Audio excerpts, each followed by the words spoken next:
그 중개대상물의 범위라고 지금 163쪽에 나와 있죠. 종별 중개대상물의 범위 찾았어요? 이 부분은 그 얘기입니다. 가볍게 이해만 해두시면 되는데 우리 중개사물의 종류가 5가지가 있죠. 토지, 건물, 입광공이 있는데 토지, 건물, 임모, 공장재단, 광업재단이 있는데 이 5가지에 대해서는 중개인은 업무지역 제한만 받고 있을 뿐이지 이 물건에 대한 제한은 있어요? 없어요? 없어요. 이 물건이 업무지역 내에 있다면 모두 중개할 수 있다는 얘기죠. 그 얘기입니다. 그래서 가볍게 이해만 해두시고요.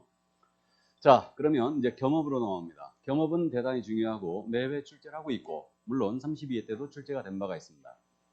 지금 이 겸업 태도에 대해서는 겸업이 뭐냐 하면 중개업 외에 또 다른 업무를 할 수 있겠는가? 이게 겸업에 대한 문제예요. 그러니까 중개사무소 내가 열어놓고 슈퍼마켓 할 수 있느냐? 나아가 회사에 출근할 수 있느냐? 이 문제가 겸업입니다. 이게 이거하고 이중소속하고 헷갈리면 안 돼요. 이중소속이란 말은 2개 이상의 중개사무소에 양다리 걸치는 게 안 된다고 그랬죠. 그래서 이건 전면금지예요. 전면금지고 겸업은 내가 사무소를 열어놓고 슈퍼마켓 문방구를 더 할 수 있느냐 이 문제입니다. 이게 바로 겸업이다. 그러면 지금 현재 개공의 종별이 3가지가 있거든요. 공인인사인개업공사가 있고 그다음에 중개인이 계시고 법인인개업공사가 있어요. 그래서 이제 요 종별 3가지가 있는데 우리 법상 개인인 개업 공인인사입니다. 공인인사인 개공이나 중개인 이들은 개인인 개공이죠. 법인이 아닌 개업공사에 대해서는 겸업 제한 규정이 없습니다. 겸업을 제한하는 규정이 없어요. 그러면 개인의 경우는 능력이 닿으면 얼마든지 겸업을 할 수 있다는 얘기죠. 이 얘기예요. 단 이제 중개인은 경공면 안 되는데 이제 잠시 후에 부연 설명하고요. 그래서 이제 겸업 제한이 원칙 없다. 다만 법인은 제한을 받아요. 그러니까 법인은 우리 법 제14조에서 겸업 제한을 받죠. 그래서 지난주에 잠깐 언급을 했는데 법인은 토탈 7가지만 가능하다고 그랬죠. 그러니까 중개업 외에 6가지 업무가 더 가능하다. 그래서 법인은 7가지 업무 외에는 아예 불가해요. 겸업 제한을 하고 있는 거예요. 그럼 이론상으로 봤을 때는 겸업이 누가 훨씬 더 넓어요? 개인이 훨씬 넓습니다. 법인보다. 그러니까 거꾸로 오해하면 안 된다는 얘기예요. 법인이기 때문에 할 수 있는 겸업이 더 많을 거다 오해하면 안 됩니다. 왜 우리 법이 이런 태도를 취했냐면요. 실무를 보면 이거 쉽게 이해가 돼요. 실무를 보면. 실무에서요. 우리 개인인 개공은 직원 한두 명 고용해서 업무하고 있죠 지금. 그러니까 겸업 제한을 안 하더라도 할 수 있는 한계가 있었던 거예요. 그러니까 개인은 겸업 제한을 안 해버린 겁니다. 근데 법인의 경우는 겸업 제한을 안 해버리면 직원을 수십 명 고용해갖고 대형화돼 있는데 이런 법인에 대해 업무 제한을 안 하면 중개업을 아주 부수적으로 하고 이상한 업무만 자꾸 하더라 이거예요. 그래가지고 전문 직업인으로서의 품위를 손상할 우려가 있었기 때문에 법인은 결국 제한을 하게 된 겁니다. 이게. 그래서 더군다나 이 겸업 제한에 대해서 법인에 대해서는 겸업 제한을 하고 있는데 그래서 우리는 전국 지금 11만 명의 개업공사 중에 법인이 채 2,000개가 안 되는 거예요. 법인으로 가면 훨씬 더 불리해요. 그렇기 때문에 법인이 갈 이유가 없는 겁니다. 이거를 법인의 겸업 제한을 푸는 얘기를 굉장히 많이 하거든요. 겸업 제한을 풀어야 된다. 법인에 대해서. 이런 얘기를 하는데 우리 협회에서 오히려 더 반대해요. 겸업 제한 푸는 거에 대해서. 왜 그러냐면요. 법인의 겸업 제한을 풀어버리면 우리 그렇지 않아도 슈퍼마켓들이 지금 골목 슈퍼마켓들 대형업체들이 들어와 있죠. 골목 상권을 침해한다 이거예요. 그래가지고 결국 돈 된다고 하니까 또 이 대기업 같은 데서 끼어들더라 이거예요. 그래가지고 겸업 제한을 푸는 거를 아예 막고 있는 거예요. 아예. 협회에서 오히려 더 반대해요. 법인의 겸업 풀어서는 안 된다. 그래서 어쨌든 현재 법인만 겸업 제한을 받고 있는 겁니다. 그래서 있잖아요. 일단은 그 개인이 훨씬 넓다는 걸 일단 이해를 해 두시고요. 그러면 개인이 겸업 제한을 안 받고 있지만 전혀 제한이 없는 건 아니겠죠.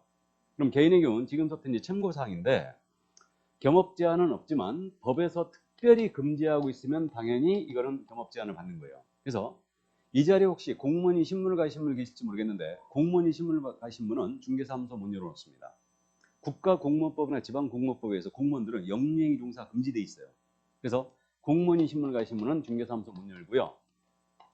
그 다음에 또 지금 우리 법에서 명문으로 금지하고 있는 게 중개대상물 매매업이 안 돼요. 금지행위의 첫 번째예요. 우리는. 그래서 금지행위를 나중에 공부하는데 부동산에 대해서 매매를 업으로 하는 행위 있죠. 이건 당연히 우리 법이 명문으로 금지하고 있는 거예요. 그 다음에 또 이 법에서 명문으로 지금 금지하고 있는 게 우리 중개인. 지금 중개인의 경우는 자격증이 없죠. 그러다 보니까 이 중개인은 업무지역 제한도 하고 있지만 경공매 업무를 한 가지도 수행을 못해요. 그래서 중개인은 법으로 이제 명문으로 이렇게 이제 현재 경공매를 허용을 안 했습니다. 그리고 해석상 우리는 내재적 한계도 있다라고 해석하고 있어요. 그 내재적 한계라는 게 뭐냐면 등록증이나 자격증에 양도 대여에 해당될 정도의 경업은 안 됩니다. 이것의 대표적인 예가 뭐냐면 이거예요. A가 중개사무소를 열었거든요. 근데 본인은 회사의 주관에 상근직으로 출근해 버리는 거예요. 이 정도의 경업은 안 돼요. 왜 그러냐면요. 만약에 사무실을 여신 개공께서 회사에 상근직으로 출근해 버린다. 그러면 손님이 찾아왔을 때, 의뢰인 찾아왔을 때 중개 업무 수행을 소속이나 중개보존이 할 수밖에 없다는 얘기죠. 그러면 소속이나 중개보존이 개공의 도장을 막 찍어내잖아요. 그럼 이거 뭐로 처벌한다고요? 대여로 처벌한다니까요. 대여로. 그렇기 때문에 이 정도의 겸업은 불가해요.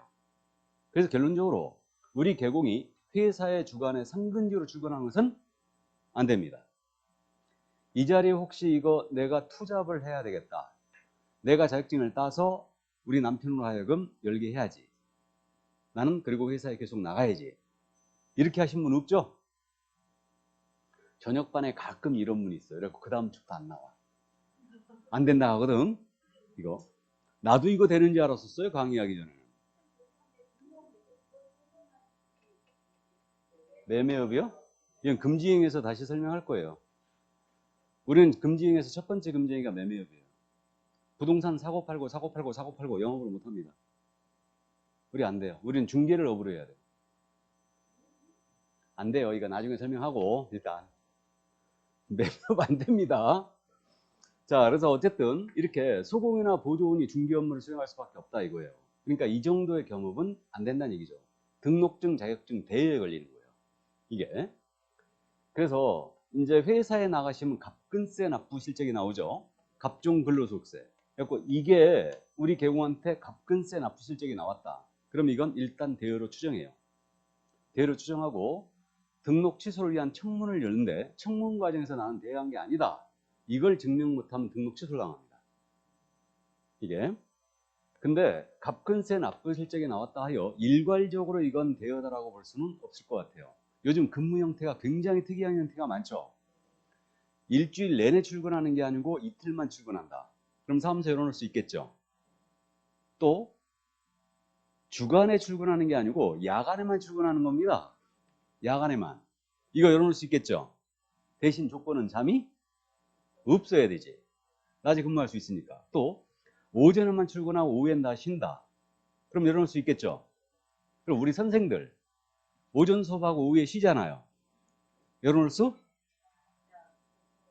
있을 수 있죠. 그죠? 있을 수 있죠. 일단은. 그러니까 오후에 쉬니까. 그러니까 요는 그거예요. 내가 직접 도장을 찍을 수 있느냐 이거예요. 그러면 회사에 나가는 건 안 되는데 이렇게 주간에 상근직으로 나가버리는 건 안 되는데 근무 형태를 봐서 내가 업무를 수행할 수 있다면 나갈 수도 있다는 얘기네요. 상관없고. 그럼 개인 사업을 한다. 개인 사업은 아무 상관이 없어요. 개인은. 그러면 만약에 내가 중개사업 열어놓고 꽃집을 더한다. 상관없죠. 문방구를 더한다. 상관없어요. 대신 사업장이 중개사무소와 가까워야 되겠죠. 손님이 왔을 때 내가 바로 도장을 찍으면 되니까 가서. 대신 그때는 소공을 고용해 놓는 게 좋죠. 왜 그러냐면 소공이 내 업무를 대신 모두 수행할 수 있죠. 그리고 나는 와서 도장만 찍으면 돼. 무슨 말인지 되십니까? 그래서 어쨌든 우리가 수입이 불안정하니까 겸업을 고려하는데 제가 보기에는 우리 국토부 입장도 마찬가지인데 우리 개업공사는 전문 직업이니까 겸업을 해서는 안 된다는 게 기본 입장이에요. 중개업에 전념해줘라 이거든요. 전문 직업이니까. 수입이 불안정하니까 겸업을 고려하는데 제가 보기에도 국토부 입장 저는 지지를 합니다. 겸업을 해서는 안 되죠. 그러니까 어떻게 하면 중개업을 잘할 수 있을까 고민해야지 어떻게 하면 겸업을 할 수 있을까 고려하면 안 된다는 얘기예요. 이건 죽도 아니고 밥도 아니고 그렇게 될 겁니다. 그래서 일단 그 정도. 자, 그래서 개인은 겸업 제한은 원칙적으로 받지 않는다. 이렇게 이해를 일단 해두시고 단 회사에 나가시는 건 안 된다. 예. 문제는 이제 법인이죠. 법인의 겸업인데 자, 그럼 법인은 토탈 7가지만 가능하다고 그랬고 중개업은 필수 목적 사업으로 해줘야 되고요. 이것만 허용하면 아쉬우니까 6가지 업무를 더 허용을 했죠. 그래서 이 6가지 업무가 소위 법인의 겸업이다. 그럼 이 6가지 업무를 법인은 꼭 해야 됩니까? 안 해도 됩니까? 안 해도 된다. 임의사업이죠. 임의사업입니다. 자, 그럼 이 6가지 내용을 나중에 두 문자 따서 모두 암기를 할 거거든요. 법인이 할 수 있느냐 없느냐를 묻기 때문에 두 문자 따서 암기해 버릴 거예요. 먼저 지금 법인은 주택 및 상업용 건축물에 대한 임대차 관리 등 부동산 관리 대행할 수 있어요. 그럼 물건이 지금 상가와 주택만 된다고 그랬죠. 그러면 농업용 창고 시설의 관리 대행을 하는 거예요. 이거 안 된다는 얘기죠. 상업용 건축물하고 주택에 대해서만 임대차 관리를 대신할 수 있어요. 관리비 징수하고 경비 붙이고 주차 붙이고 그다음에 청소 붙이고 이게 바로 관리 대행이다. 그래서 실무적으로 원룸 관리 대행이라든가 오피스텔 관리 대행 많이 하고 있죠. 실무적으로. 그래가지고 저쪽 그 강남이라든가 분당이라든가 이런데 관리 대행 아니가 한 30채 정도를 끼고 있다. 중개사무소가. 그럼 권리금만 해도 1억이에요. 바로. 권리금만 해도 1억입니다. 이게.